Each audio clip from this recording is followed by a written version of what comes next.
Hello Gemini, Sun, Moon, Rising and Venus Signs. Kamusta kayo? Sana po ay nasa mabuti kayong kalagayan. Welcome back po sa Star Tarot. Kung bago kayo dito, welcome din kayo. Thank you for your support. I truly appreciate it. God bless you all. Gemini. Paunang mensahe po ninyo, Ace of Materials. Gemini, this is such a beautiful energy. Si Ace of Materials kasi this is a new beginning energy. No? This is a new beginning energy. Lalo-lalo na pagdating sa inyong kaperahang aspeto. No? So, this is you going to start a new life, no?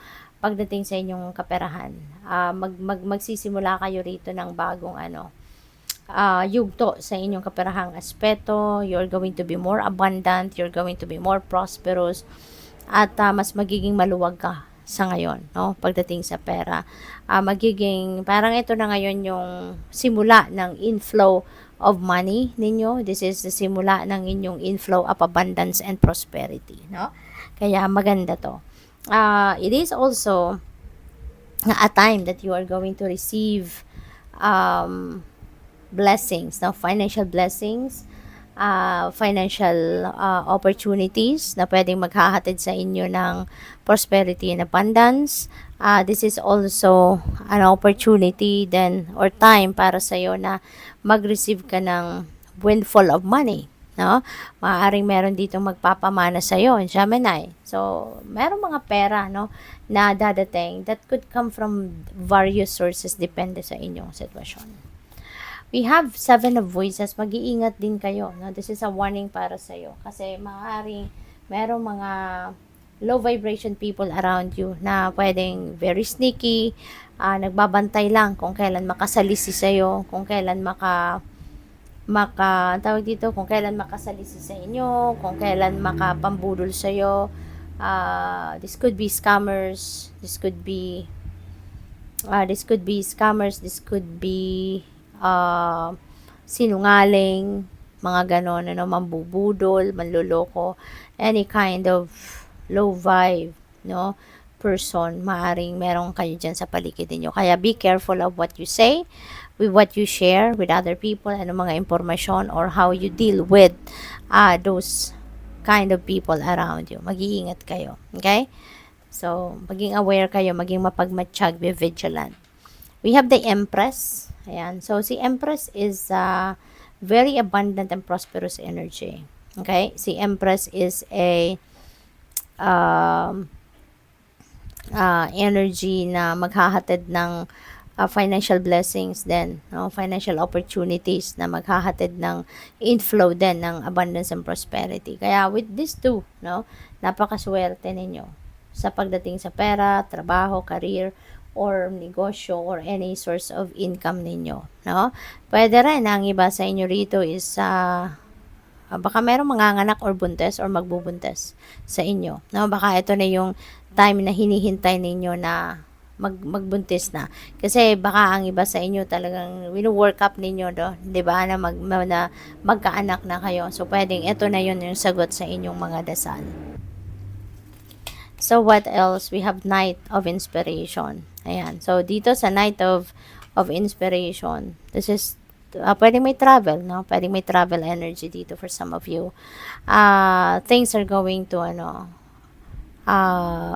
move rather quickly sa ngayon with the Knight of Inspiration. Meron kayo rito, siguro kung ano man ang mga trabaho or ano man ang mga financial opportunities na paparating sa inyo sa ngayon, talagang siguro magiging masigasig kayo dito, magiging inspired kayo, magiging porsigido, magiging decision determined kayo, no, to do that. So you're going to be excited then para dyan, no? So you're really going to take action kung ano man ang mga opportunities na yan, parang ganun.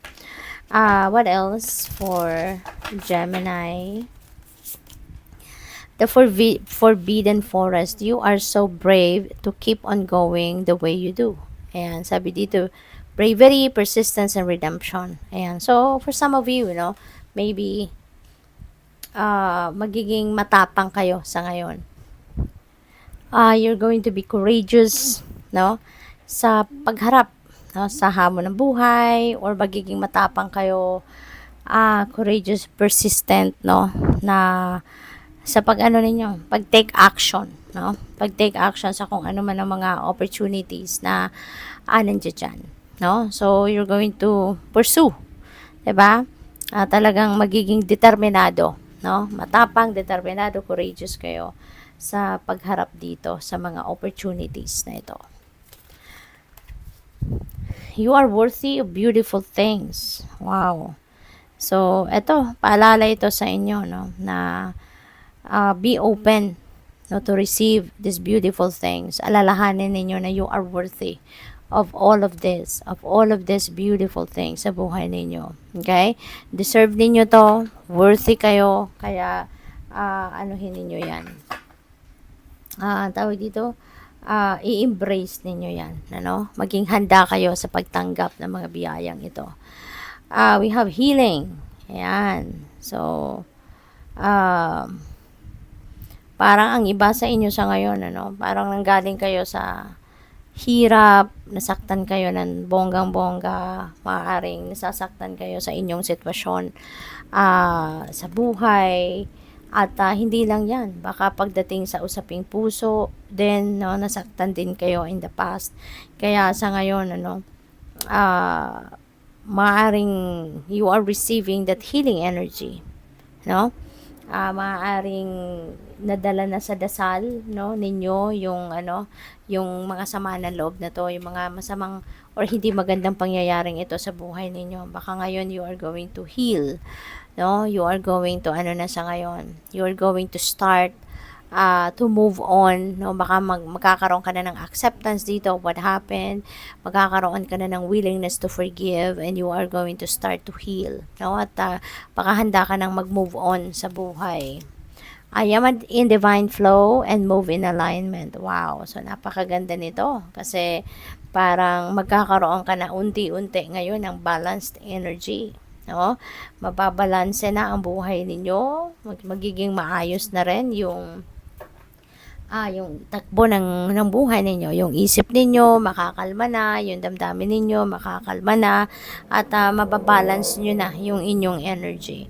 Kaya naman siguro you are also going to manifest na or start to manifest, no, kung ano man ang mga bagay na dapat ninyong or gusto ninyong ma-manifest sa buhay ninyo, no? So good luck. Thank you for watching. Love and light. Namaste.